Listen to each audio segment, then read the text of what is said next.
এটা কিসের বড়া বানিয়েছো, এত সুন্দর টেস্ট? এটা লাউ পাতা চিংড়ি দিয়ে তিলের বড়া। বানালে সবাইকে বলে দাও। হ্যাঁ, বলে দিচ্ছি।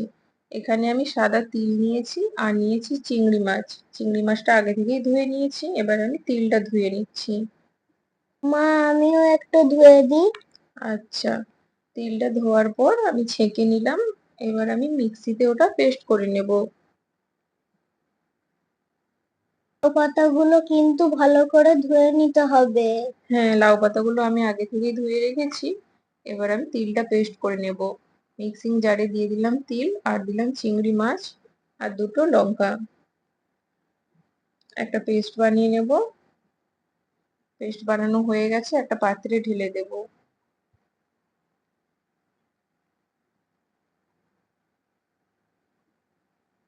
এবারে দেব পেঁয়াজ কুচি, হলুদ গুঁড়ো দিলাম আর স্বাদ মতো লবণ।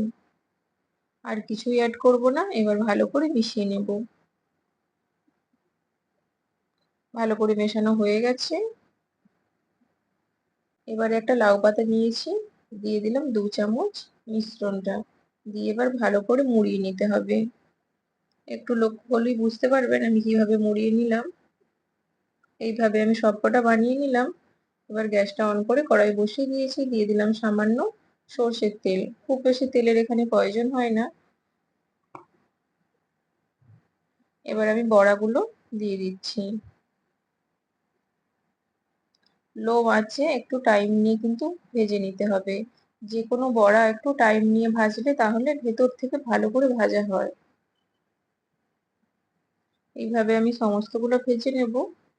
দেখুন আমার সবগুলো ভাজা হয়ে গেছে। তো আজকের রেসিপিটা কেমন লাগলো আমাকে অবশ্যই কিন্তু জানাবেন। আজকের মতো এখানেই টাটা।